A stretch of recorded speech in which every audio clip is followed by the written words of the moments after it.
Hi, and welcome to That's My First Pod, the podcast all about King of the Hill. I'm Jason. And I'm Jimmy.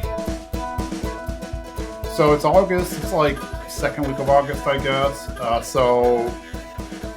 guess it's going to be the end of movie season, if you will, the big summer blockbusters, and maybe we'll go into like Oscar season towards the end of the year and stuff, and get a lot of those art house films. But not a lot of stuff to get excited about right now. But are there any movies that are exciting you between now and next summer when when the next big films come out? I mean, I know we have some Marvel films like Ant-Man, Quantumania coming out in February, and then of course Black Panther: Wakanda Forever coming out in November. But besides the Marvel fair, anything interesting you? Okay, well, like we talked about before, Winnie the Pooh horror movie I'm down for. What was it?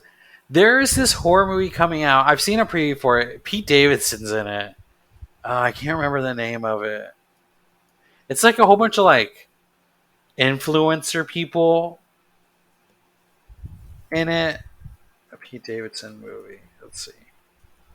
Yeah, I legit have no idea. Like, I have not heard of that movie. I have not seen any trailers, so you're Oh, asking the wrong it's person. it's called Bodies, Bodies, Bodies, Okay, and it looks like an SNL skit. So, okay, I'll buy that. I think A24 is making it. So, Okay. If A24 is making it, then it might actually be decent. I mean, the trailer Because looks like hilarious. Yeah, A24 is making it. A24's got the rep, though. Like, they make some really good scary movies. a good portion of the films that they've made have been home runs, and like not just films but also TV shows. Like they made Rami, which was on Hulu, which was really popular. Obviously, most recently they did Everything Everywhere All at Once, which I thought was like one of the best movies I have seen in a long, long time. Okay, thank you. They've done a lot. Thank you. I've made two people watch this movie, and the reaction from them has been like, that was weird. But I don't know. I feel like maybe sometimes I'm like, look, do you like? I feel like I'm looking more into it. I don't know, or I don't know. I just feel like it was such a great movie. I hope people remember it for award season. Give it a watch, even if you think it's weird. I don't care if at the end, after you watch it, you're like, I don't understand it. I think it just deserves to be watched. It's such a great movie. I 100% agree. It is like it starts off very mundane, so it. I wouldn't say it's hard to get into, but you're like, okay, what's going to happen? And then, like, if you see the previews, it's like, oh, it's supposed to be about multiverse and whatnot, but it starts in just the most mundane way. So you're like, when does the multiverse stuff start? Like, it's a hard way to make that connection between like things now and where they're going to be, and then all of a sudden, it just does a huge 180 and goes just off the wall crazy.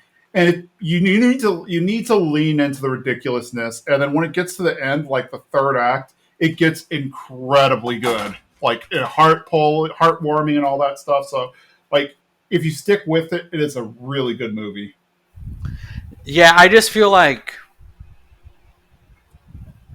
don't let the multiverse stuff distract you. Like, it's like they have a really great story and a really great kind of message they're trying to send you, and then they package it in this way, like this entertaining way. Mm-hmm.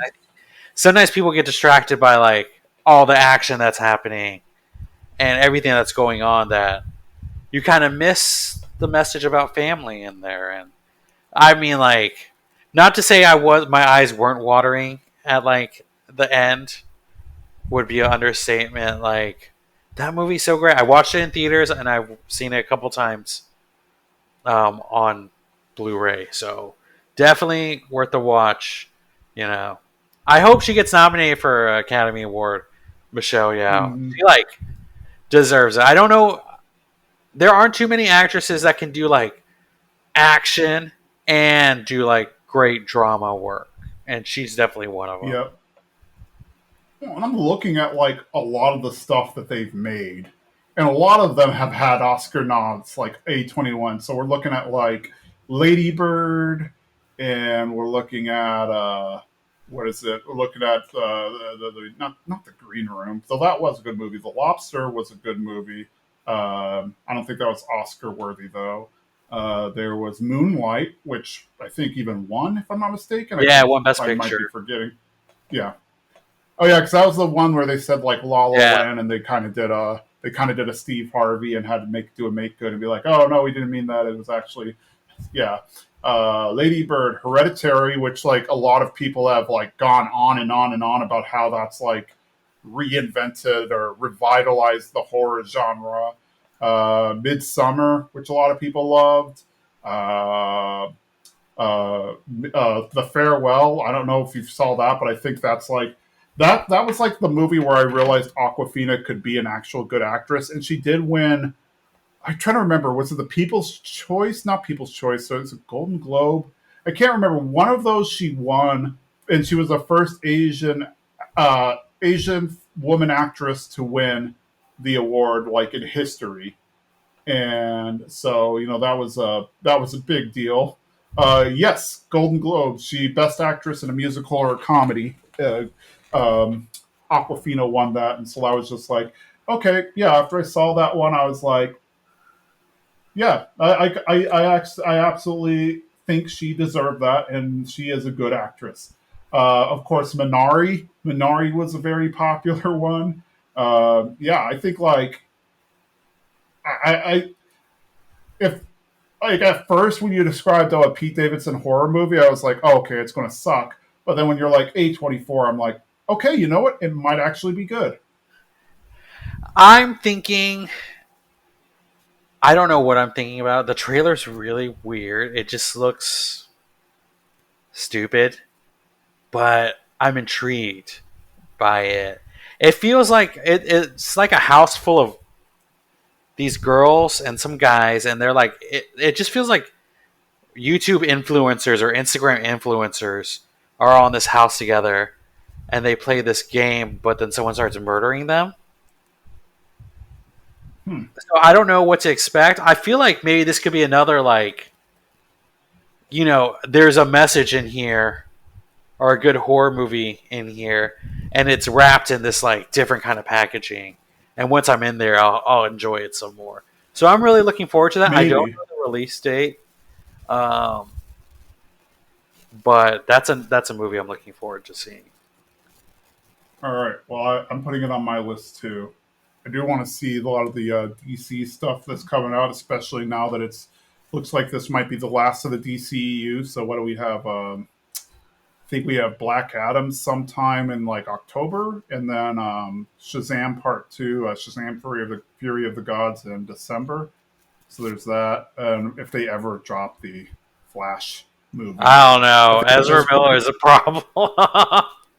yeah, I feel like at this point, like they're probably not going to reshoot it, especially with all the changes going on with Disney and or not Disney with Discovery buying and everything, Warner Brothers. But at the exact same time, I feel like I don't know. I feel like it's they're going to want to get it out there, but at the same time, it's like they probably don't want like he's toxic. Ezra Miller's toxic, so they're probably they might just drop it onto HBO Max with no fanfare. It's what I'm. It's that's like literally what I'm thinking. Well, HBO Max is dead too, so I thought Discovery. they were going to just merge it. I mean, it's gonna be like Discovery something or Warner or something. It's not gonna be HBO Max anymore. Well, So I mean, that drop it sucks. right before they cancel it. I don't know. I feel like I don't know. I honestly do think they're gonna release it because like Warner Brothers had their or Warner Brothers Discovery, whatever they are, had their investors thing recently, and the new president or CEO was like, "And the Flash movie looks good. Like, why would he name drop the Flash movie if he's not planning on releasing Mhm. it? So we'll see. It could be just the Flash can be a great movie, and we just have to separate the Flash and Ezra Miller from each other. You know, Yep. like he's not. He just plays the Flash, and this will probably be the last time he does. So Hmm. Yeah. And then speaking of Flash, they're canceling the Flash TV show, which I think obviously is part of this whole thing because like they've been slowly killing off the Arrowverse shows over the past 2 or 3 years. Like even shows that had a lot of fanfare and fan like attention, like Legends of Tomorrow, they canceled without it. Like I think I always thought honestly, okay, cancel it, but like give us a short season. Give us like 8 episodes to round out the story and everything. Like, don't just abruptly cancel it. But yeah, so they're doing a short season for Flash. It's ending with season 9, so it'll be actually the oldest Arrowverse show because the Arrowverse Arrow was only 8 seasons. But it's like, what is Grant Gustin going to do? And I was going to be the joke that I've been telling is like, oh, he's going to go on tour with the band Better Than Ezra.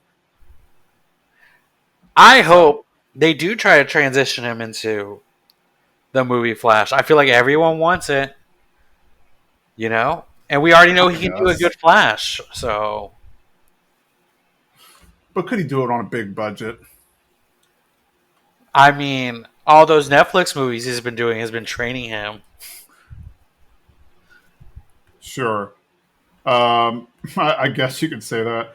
I've always wanted to be an extra on a film or something. That'd be fun. You don't get much money for it. It's just more of a just to be able to say that you did it, but still. Maybe I can be the Flash. No, I don't want to be the Flash. That feels like there's a lot of working out involved in that. Yeah. Well, I think it was Kumail Nanjiani, because he did that huge transformation, and he never at one point in the movie took off his shirt, which I feel like if I were him, I'd be upset. Like, really, I got this fit for nothing. Um, but like, when they asked him, like, "Oh, how did you do it?" and whatnot, it's like, yeah, being paid to do it is a big motivator. So like, yeah, like first of all, like they do. My understanding is they do give you like some of the best personal trainers or whatnot for a role, and then knowing that you're going to get like I don't know how much they paid the actors, but let's just ballpark it and say he got 10 million for it. Knowing you're going to get 10 million just to get ripped, like I'd do that. I mean, if it's your job, like, if that's the only thing you have to do, I feel like it's easier to get in shape. But, like, having to work our normal 40-hour a week job, 40 plus hour a week job, and then do other things, it's hard, you know? Mm-hmm. Kudos to all you people who do that and are like superhero shape. Yeah, but realistically, it is that like Captain America and Thor and stuff like that is really unnatural and unhealthy, and that should not be like anybody's actual goal. If I got to that, I would take so many pictures in that week because I'd be like, this isn't going to be maintained. I need as many pictures as I can get. That way I can just feed them out through my social media throughout the year. Just me in different poses in Yeah, different locations. Be like, I got to save these, trickle them out. just be like, or like do it all in a green screen, and then like put down like, oh, this is me and what's the word I'm looking for? Like you could just put like a Christmas background or whatnot. Be like, oh yeah, this was last Christmas, and well, who hates Hollywood is Hank Hill. I need to work on my segues a little better, but here, he's he's not a fan of Hollywood. And he is definitely not a fan of non-Christian religions. So, and we're going to learn more about that, which kind of makes me sad. But at least I don't know. Well, let's talk about the episode. Let's not spoil it. We're going to talk about "Won't You Pee My Neighbor," which is season 4, episode 18. Pimai being Pimai, which is the Laotian New Year. And yeah, it pretty much revolves around this and Buddhist customs and whatnot. Let's just jump right in. So we're in the alley, and Bill cold cans Dale, and Dale's upset and whatnot. So I guess it's a fun way to start the episode. Khan show up and he gives out invitations to the Pimai Laotian New Year party. And Hank's like thinks it's a prank. He's like, "We're not gonna fall for a New Year's party in April." And Dale's like, "We're not an April fool." And he's like, "No, it's Pimai. Laotians, celebrate the Lunar New Year. We use the lunar calendar. Big special thing. Come to our house. You'll see what it's like to be in a Pottery Barn catalog." And Con leaves, and then Hank's like, "Well, I'm gonna RSVP that I'm not gonna go." And then Boomhauer and Dale agree, and then I guess Bill was so angry that he says no, but like in French, where he shows like his distaste and whatnot. So we see that everybody's in the backyard, in particular Bobby and Connie, and Bobby's like, "Okay, my resolution is going to be to kiss you more." And then, you know, Connie's like, "Oh, I got to get going. My dad, well, he thinks I'm collecting soil samples." Like, clearly, Con does not like Bobby. That is a constant thread. Uh, and, Bobby's kind of good spirits about it. He's just like, okay, he'll come around, whatever.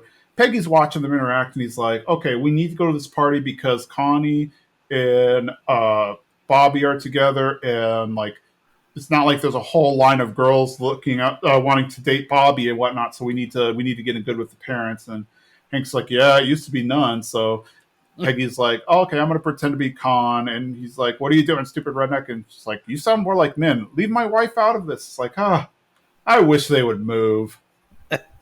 At Khan's house, we see that they're trying on a different dress, or Min is having Connie try on different dresses and whatnot. And Connie's like, why do you have to buy this online? I hate this, which is just like in 2022, looking back on that, that's a funny statement. And they're like, oh, the Wasana songs are coming, including Chain. And Connie just does not like Chain. Like, that is a very, very common thread in this whole series. Khan is happy because he realizes that Ted Wasana song is coming. And of course, Min's happy too, because as we've seen in previous episodes, they're trying to get in good with him so that they can get into Nine Rivers Country Club and all this other upper class stuff and whatnot. And Khan mentions that he's bringing in some important monks. And so they're going to get shrimp. And apparently, I don't know. I don't know enough about Buddhism to know if that's like a good thing or a bad thing. Like, I know that a lot of monks are vegetarian, but I don't know if they're pescatarian. So that's my own ignorance. But I still laugh at the statement that he's just like, oh, let's get shrimp. Um, so anyway, the monks think that the llama is being reborn, or has been reincarnated rather, in the Heimlich County area. They went to McMainaberry, didn't find anything, and the Ted is like, oh, there's a great chance that it's probably Chain, and you know, Connie's like, well, why, what makes Chain so great? And Min's like, oh, he's second oboist, and he's also, Westinghouse contestant. And Connie's like, I'm first violin and a Westinghouse winner. I could be the llama. And Con is happy because he's like, what if my daughter's a llama? Oh, I can finally stick it in Ted Wasana-song's face. I don't know. I find it funny because on one hand, I feel like, I don't know. So knowing Con and Min, on one hand, I feel like maybe they're doing PMI because they are appreciating their culture and whatnot, which is cool. But on the other hand, I also wonder if it's like just a vehicle for them to get to know what Ted Wasana Song and all the other like big players in the city or whatever who also happen to appreciate PMI. Like, far be it for me to second guess somebody's intentions, but it's just, I don't know. To me, it just seems like this is not Con being just like genuine. And I also like how they're like, oh, they're still trying to hook up Connie with Chain because get her to marry into a fancy family or whatever. Even though we learn in the earlier episode, or earlier for us, I don't know, I can't remember off the top of my head which came first, but the episode that where they go to Nine Rivers Country Club, that they actually forbade Chain from dating Connie, probably because they think that they're lower class, but also, if I honestly were to be a guest, they probably just really don't like Con and Min, and that's why they do it. But yeah, and then of course just the whole Hill thing where they're like, oh, they don't want to go because clearly they just don't like Con.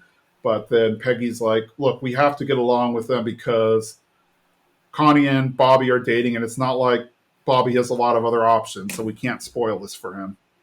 I like that they understand that, like, you know what, Bobby's pickings are slim, and like he's found someone that actually is into him, and that they enjoy each other. So we got to keep this going as long as we can. And Connie is so different from her parents. It's one of the things I've always appreciated about Connie in the series is that she kind of like what's the word I'm looking for? She kind of goes beyond her parents. Like she still, kind of is under their guise and whatnot and has to do what they say in terms of studying and practicing and stuff. But she's not as materialistic or empty minded as they are. This is true. Yeah, she isn't as materialistic. She does feel like if Con and Min were like more relaxed, this is how they would be. Because we do know that they love West, like you were saying, how they're very kind of uses their like, I don't want to say use their culture as a stepping stone to something bigger, but sometimes they embrace that side to like get ahead in life. While Connie feels like she just enjoys what she enjoys, and she's just trying to relax. So I hope Bobby and Connie find a way. Yeah. Well, I mean, with the reboot possibly coming out, maybe they will circle that and tell us what happened to them, if they ever wound up getting together, or if they went different ways. Who knows? I don't know which one I'm looking forward to see most. If I want to see that they actually wound up together or that they didn't wind up together, but they're both happy. But we'll see. So the Pimai party's taking place. The monks arrive. Bill splashes Hank with a glass of water to say, Happy Pimai. And it's like, oh, it's a Pimai tradition. And then Dale's like, oh, I'll join in. But he, instead of pouring water, he actually just pours beer on Hank. And so Hank, being mad, gets both of them in a headlock. And Khan then tries to impress the monks by saying, oh, my poor Christian neighbors, there's no need to fight. The water ritual is all about cleaning off the old year and getting ready for the new year and stuff. Things he wouldn't say if the monks weren't there. Like he just in real life he has no concern or he does not care about any of that at all. But he's just trying to suck up. And of course, Bobby comes and says that Shane is sucking up to one of the monks by giving them a to-go plate, and Bobby gives her kind of some inside information, gives Connie inside information saying, the junior monk likes oceanography, and who went to oceanography camp? Connie's like, I did. And Chang. Bill finds Heineken, like, buried in the crisper of the refrigerator, and he comes out to see Con as Con's talking to the monks, and he's like, hey, I found this Heineken buried in your crisper. Can I drink it? And he's like, oh, that's not mine. I don't drink alcohol, but you may have it. And then Bill's like, but Min said it's mine. It's like, keep it. Uh, and Con says that, oh, Bill's the village idiot, which in this village says a lot, but Connie still reads to him. And, Connie is like the llama. And then the monk is like, we want to lay out some artifacts and do a test. And so they do the test, or they're setting up the test rather, and they set up a very ornate blanket and all these different artifacts. And Dale's like, oh, it's a yard sale. How much for that? And it's like, oh, this isn't a yard sale. This is a test. And basically, if the one of these items belongs to the llama in their past life, and if they're able to identify which one it is, then that means that they're the llama reincarnated. And then Dale's like, "Oh, that sounds fun. How much to give a try?" So he still doesn't realize it's like a sacred ritual. He thinks it's like a game or whatever. Connie and Shane are getting ready to go. Their parents are pumping up and stuff. Hank goes and interrupts Con and Min. I don't think he was intentionally doing it. I think he was trying to like make good or be friendly to them on Bobby's sake. But because he's distracting them, Shane gets an opportunity to go first. And so Bobby kind of freaks out and he's like, oh no, I gotta help Connie. So he's like, okay, let me stall him. So he picks up a cane and he does like kind of a ragtime dance or whatever. All of a sudden, the monks all bow down and whatnot because he picked the right artifact. After the break, they think he is the llama, and he's like, "Oh no, I'm not the llama. I'm just the warm up act. Here, Connie, here's your cane."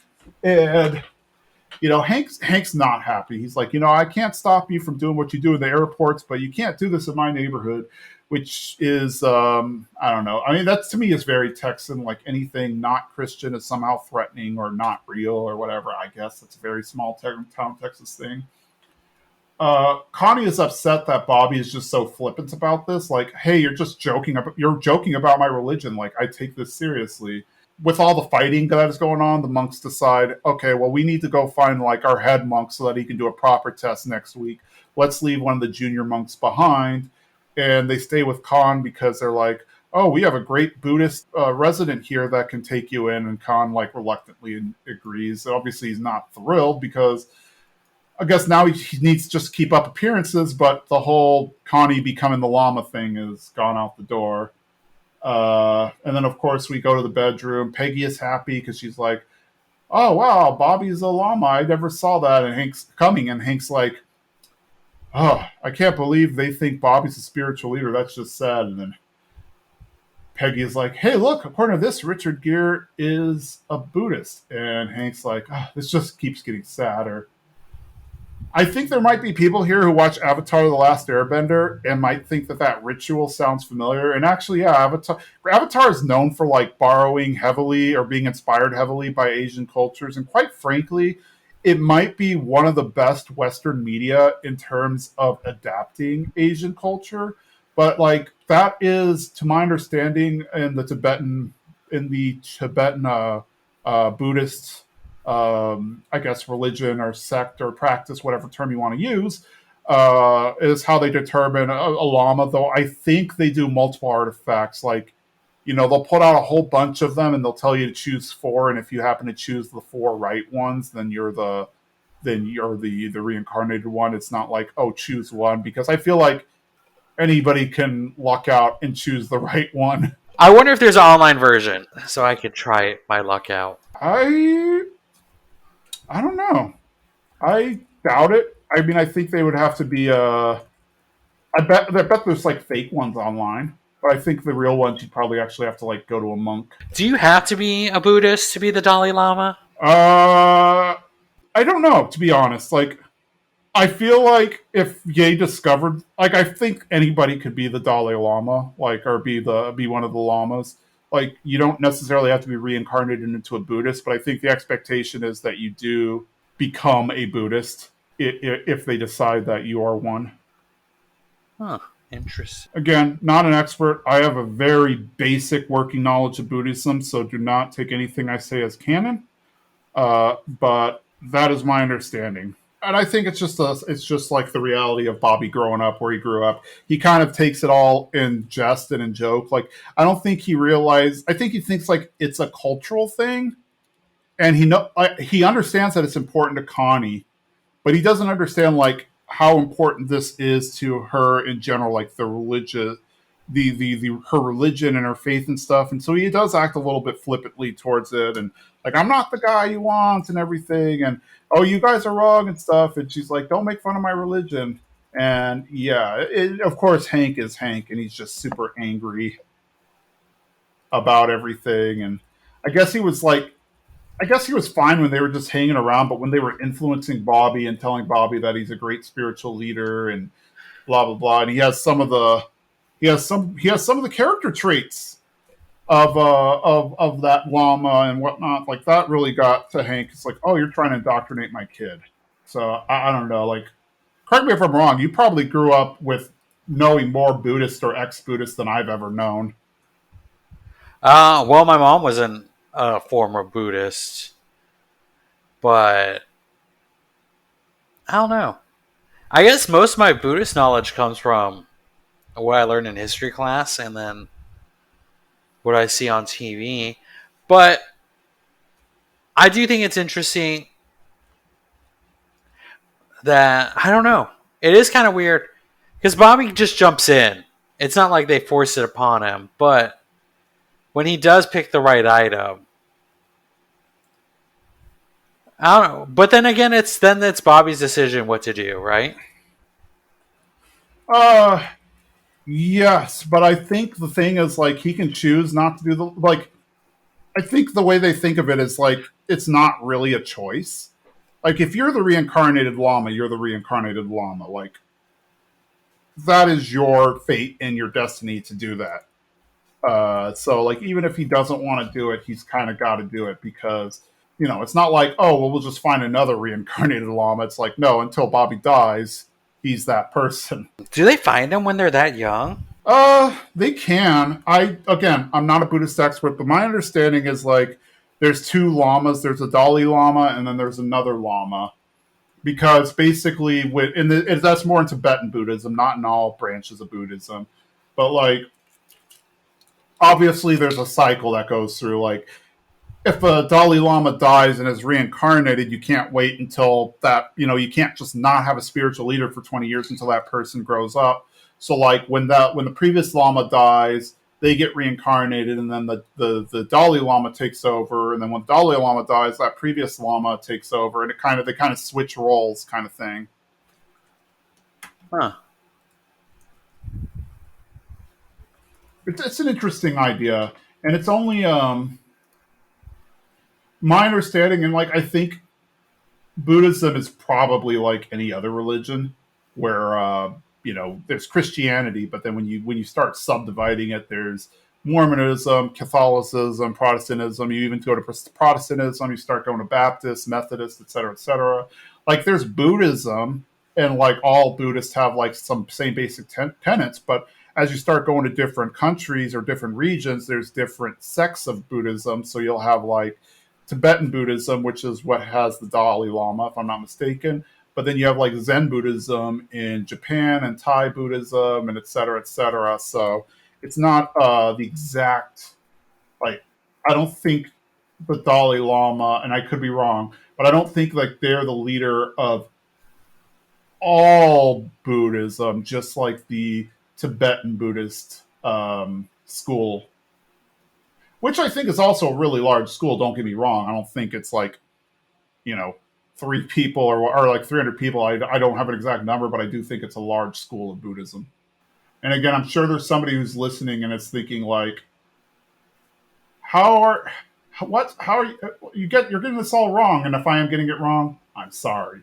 But this is definitely the general idea that I've seen. Okay, so let's see what's going on in the Hill Place. Bobby takes Connie to the student union. I'm guessing it's at a college campus, so we do know that there's a community college in the area because I there's like no indication that the middle school has a student union. But Connie's like, "So you brought me to the student union just to get ice cream?" And he's like, "Oh no, that was just an unexpected detour. I brought you to take this." And there's like the campus Buddhist club, and they're all like really in on it. Like the students are really like enjoying the Buddhism and they're there to learn and they're there to practice. And Connie is happy because like this is legit. She's like, oh, my parents never take me to anything like this. So it's like it's hinting that they're kind of semi-Buddhist. Like at least that's the hint that's there. Is like they're Buddhist, but they're not practicing, but they become Buddhist when they're like around other Buddhists, so that way they can be like, hey, look, we're one and the same, and yeah, you should let me in, fellow Buddhist or whatever. Like that's kind of the hint we're getting. Bobby's now hanging out with like one of the junior monks as he's washing the van, and he's like, "Hey, I'm concerned. Like, is it wrong that I was thinking about bald jokes during the meditation?" And the monk's like, "Oh no, the Lama was known for being super funny, and he even used to wear his begging bowl as a hat, and things like that." Bobby's like, "Oh, I used to do that with my cereal bowl," and he's like, "Oh, if you really want to learn Buddhism, I can give you this book." And he gives him like this thick book, and Bobby's like, "Huh, no pictures." And then so he reaches back into the van and gives him a Buddhism for Dummies book. We then go to the alley, and Dale has his finger in Bill's beer can because I guess Bill dared him to do that. That's what he says, but I'm like, I'm still trying to figure out like the circumstances where that happened. But Bobby uses his Buddhist belief to say, look, you guys still, you two want the same thing. So why don't you just envision the thing coming off of your finger? And Dale's like, that's the stupidest thing ever. And then of course it slips right off of his finger, and he's amazed. And you know, Connie's like, Chain could have never pulled that off, and Bobby's like, Chain's a good guy. Inside, Hank is getting ready, presumably to play baseball or to catch with Bobby or something, because he's got his glove and he's throwing and he's singing. He's singing "Take Me Back to the Ball Game," but I think he got it wrong, because I don't know if you noticed, he, instead of saying "Buy me some peanuts and Cracker Jacks," he says "Buy me some crackers and Apple Jacks." But whatever. I don't know. Maybe that's the way he learned it, and we all learned the wrong one.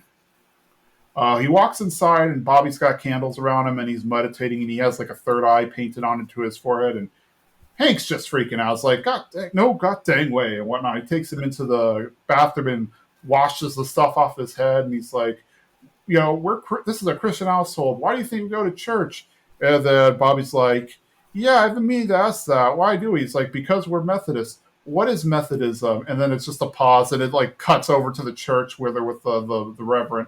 It's like, Methodism is a rejection of Calvinism. And then Hank's like, see, there you go. You can't be a llama. And then the pastor's like, oh, you're the boy. Congratulations. And then Hank's like, wait, I thought we were on the same side. Bobby, do you love Jesus? He's like, with all my heart. Buddhist liar is what Hank says in return. He's, the pastor is a little like, I can't say that I have all the answers, but if this can help him connect to his spirituality, I don't see the problem. And Hank's like, oh, okay, fine, whatever. And he's like, he bounces, and I'll see you on Sunday. And the pastor's like, oh, we have a homeless prayer service on Saturday if you want to join. And he's like, I'll mention it to the missus. They're at a playground now, Bobby and Connie, and he's just kind of waxing poetic or doing meditations. And he's telling Connie to, what are you listening for? What do you hear? He's like, I hear my parents' empty-headedness and their materialism. And Bobby's like, oh, let that go. Your parents don't like me. Yeah, that's fine. They'll eventually come around. All I hear now is the sound of us. Yeah, so I don't know. I do kind of like, you rarely see Bobby really get into anything, like anything that's not something he's already into. Like when he was, I guess maybe a few times you see that, but like generally speaking, he's into entertainment. So anything that's entertainment related, he's automatically like, I'm in, I'm here for it. It's all, I want to do it. This all I'm going to think about. But like he doesn't really, up to this point, we don't really see him care all that much about, I mean, forget about his own religion, like just religion in general, but he seems to like really be soaking this all in. I mean, granted, I think a lot of it's because they told him he was a llama, and I guess he's like trying to milk that or whatever. But I don't know. It's kind of nice to see this side of Bobby in a way. I do think he's doing this because it's important to Connie, and he's made it important to himself because Connie takes this with such like respect. So it's made him kind of look more into it and see more into it for himself. Is what I'm thinking. Uh, yeah, maybe. I think that might be it. Um, I don't know. I guess. Yes, I will agree with you that I think it's because it's important to Connie that he's doing it. And I think maybe he is trying to do like a vast overcorrection because of how flippant he was on it originally and how much it upset Connie. But either way, it's still nice to see him just doing this. Yeah, I like how he's taking it seriously, how he's very like adapting this kind of new lifestyle and changing it. But it doesn't seem like it seems like how Bobby would do it, if that makes sense. It doesn't feel so Yeah. out of the note, out of the blue. It's not like he. I've seen other episodes where Bobby switches into like a different kind of person ish. This feels like a natural progression of Bobby finding more inner peace. Yep. Yeah, I guess that's it. And I guess he's like really probably enjoying it. Like, I probably at first he did it just to like help Connie, but then when he got the book, I think he like really started to dive into it and he's starting to like it. And I think he also probably likes the idea of him being a llama at this point. There's a quick scene with Peggy that I really like where, she pulls up to a car or pulls behind a car at the stoplight and it has like, oh, my kid's an honor student at elementary school. And so Peggy pulls over and gets right next to him and yells at the woman, like, yeah, well, my son is God to billions of Asians. And then she just peels out. So orchestra's over at school and Shane comes up and he's like, hey, Connie, I noticed you were looking at me. And Connie's like, oh, well, it's because I kept hearing a lot of flats and I assumed it was you. And, he takes offense to that. And Bobby and his kind of Lama Buddhist takes like, calm down, guys. There's no reason to fight. If you make sharps and he makes flats, you'll make beautiful music together. And Chain's like, that makes no sense. And then Connie's like, oh, you're just angry because you're not the llama. And he's like, I'm glad I'm not the llama. The chain train stuff's for ladies. And Bobby's like, what do you mean? He's like, llamas can't have wives. They can't even have girlfriends. And then he walks away and Connie's like, is that true? And he's like, no, it can't be. I mean, how would they get more llamas? Oh, reincarnation. So they go to they go to the Get In Get Out, which is like the 7-Eleven in universe. They're drinking like their Slurpee, icy, whatever you want to call it. And Bobby says, I got it. I'll leave the Buddha hood. And Connie's like, well, one, I won't let you. But then two, like, you can't just leave it. If you are the reincarnated llama, you are the reincarnated llama. This isn't something you can just quit. And he's like, all right, I'll tank the test. I'll choose a mirror. Who's a mirror? And then she's like, but what if it is a mirror? He's like, all right, I'll choose a cane. They won't make it a cane again. It's like, no, you can't fake it. Because if you fail the test, but you really are the llama, then I'll be disrespecting the Buddha every day. We go to the alley, and the monk is kind of standing in the alley. Hank's not there, but Boomhauer, Bill, and Dale are. And Bill's like, "How long have you been celibate?" And the monk's like, 3 years. And Bill's like, the fourth year is the tough one." Hank gets mad at the guy. And he's like, I want you to leave with all this garbage that you're teaching my son. And he get the monk gives him like a little talk about the wheel as the wheel follows the ox, wind can't overturn a mountain. He's like, that's nonsense. You're talking like a Lion King. This makes no sense at all, or doesn't make perfect sense. The monk retorts, and then he's like, I'm going to kick your ass. And then the monk's like, if my ass is going to be kicked, then it will be kicked. And then I guess Hank just like frustrated just leaves. We go to the Khan's house and they are cheering the celibacy of monks. Clearly, they're happy to learn that Bobby, if he is indeed the llama, he cannot be with Connie anymore. So they're happy about that. But you can hear that you could see that monk was just not thrilled to hear them say that. Like he's like, oh gosh, don't remind me. Connie is obviously not happy because she wants to be with Bobby, and Khan's like, oh, don't be upset. You just dodged a chubby white bullet. In his bedroom, he is meditating to get answers from the Lama Sunglug, and he's like, "Oh well, what should I do?" He's like, "Wait, I'm Sunglug." So then he like looks into his shirt. He's like, "What should we do? Because I can't fake the test." And then Hank's like kind of in like the ghosty voice, it's like, "This is a Lama Sunglug. I am the Lama. You are not. Quit with this Buddhist hooey." And of course, Bobby's not dumb. He knows it's Hank, so he opens the door and he sees Hank just standing right outside. And he's like, Hank doesn't want him to take the test, and Bobby's like, well, I have to. And he's like, well, what do they got on you? And he's like, if I don't do the test, Connie will dump me. And Hank's like, well, we can't have that happen. And Bobby's like, I don't know what to do. And Hank's like, it'll be all right. Hank goes to his bedroom and he prays. It's funny because he like has to let God know that he's a Methodist. He's like, God, Hank Hill here, Methodist. And he's like, sorry that I missed the homeless service. And, I just want to ask, can you help Bobby fail this test like you've helped him fail so many others? And then, he hears the toilet flush, Peggy coming back. So I guess he doesn't want Peggy to know that he's praying. And he's like, thank you, God. Oh, and take care of the homeless children and everything. Amen. Next day comes by. Everybody is around getting ready for the test. As Bobby walks out of the house, Khan shows him a statue of Buddha, which, fun fact, that is not a statue of Buddha. That is a statue of Bodhi, which is I think like a Buddha, like a Buddha incarnation or something that's used in China, but it's not actual Buddha. Skinny Buddha is the right Buddha. But okay, but beside the point, he's like, hey, look, separated at birth. And then Dale's like, if Bobby gets it right, he gets all the items. And then Bill's like, what happens if he gets it wrong? He gets a snap capper. It can snap all caps on all bottles and whatnot. Bobby goes to take the choice. The head monk puts out all the items. Bobby walks up to a mirror and he sees Connie's reflection in the mirror and he's like, hey, can I choose anything on this sheet? And the head monk's like, yes. And then Bobby's like, I choose Connie. And then Khan's upset, like, oh no, he cheated.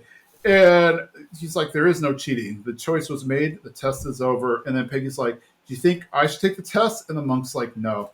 As they walk away, one of the junior monks is like, but the mirror was Songlugs. And then he's like, yeah, tough call, but I made it. And, so he's just like, I guess technically the Bobby was, I guess it leaves it up for interpretation. Is Bobby actually the llama or whatnot? Because it seemed like he was going for the mirror until he noticed Connie and he chose Connie. But, whatever. I guess if the monks say that he's not, then he's not. And that's how the episode ends. So any thoughts that stand out to you where we leave off? I love this episode. I love the ending a lot. When I think about this episode, I always think about the ending where Bobby sees Connie in the mirror. And then the monk being like, well, that was the item. I like that little twist at the end, but it is kind of interesting to think about, like, what if Bobby is the Dalai Lama? I guess we'll never really know, but it is kind of a fun thought to think about, like, was he or was he not? But at the same time, I guess maybe, I guess theoretically this, what's his name? This other guy, the head monk, I guess he has better training or better ideas or whatever, and he probably has a better way of saying, no, it has to be the actual mirror that he chooses, not something he sees in the mirror. I don't know. That's going to be my headcanon. Like, the monk is well versed in what they're looking for. Yeah, I do think it's just... I feel like there is, like, a judgment call in that. Like you were saying, you could just pick an item and it'd be the right item, but I feel like they know more.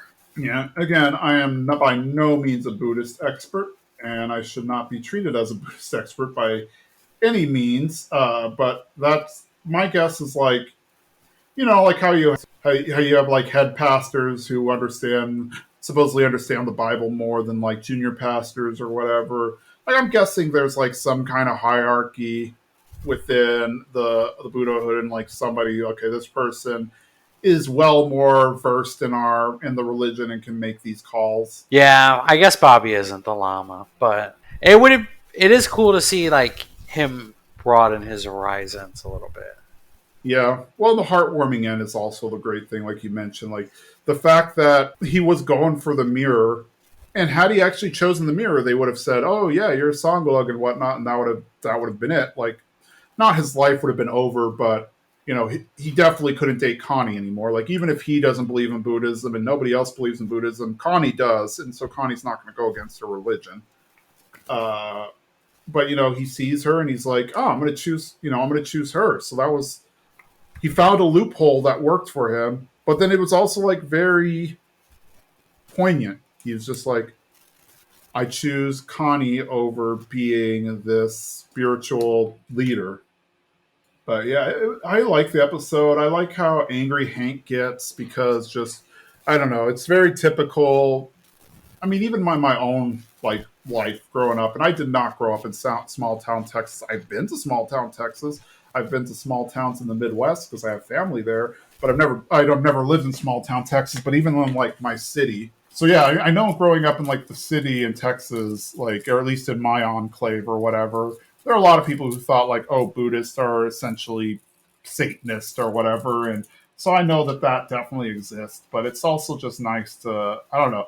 I guess it's nice that Hank wasn't as bad as he could have been, but still like trying to kick somebody out of his neighborhood because they have a different religion. Though I don't think it had anything to do with a different religion as much as it was that they were converting Bobby. Like I think if they were in the neighborhood and didn't influence Bobby, let's put it that way. Like if he influenced other kids, I doubt they would have cared much. But yeah. Yeah, yeah, it's true. It is because Bobby got involved. Because Hank really just kind of stays out of other people's business. Yeah, we never, aside from this episode, and I could be wrong, but I don't think we see him like attack other religions all that often in the series. I don't think we've seen him do that much. But yeah, I don't know. It's either way, it's nice. Obviously, there'll be absolutely no callbacks to this in future episodes. Like, hey, remember the time that you were almost a llama or whatever?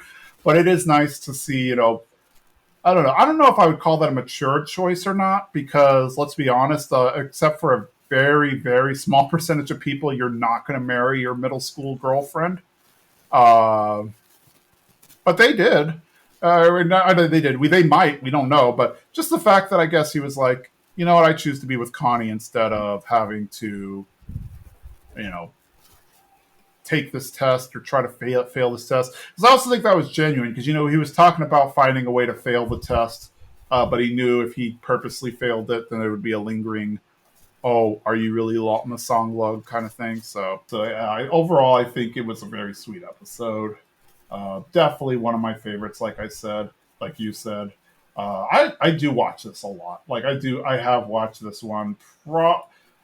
Honestly, I probably didn't even have to rewatch it because I probably have so many of them, like so many of the lines and the memories just etched into my brain. But it's a very nice one. And the next one we're going to talk about is Pour Some Sugar on Con.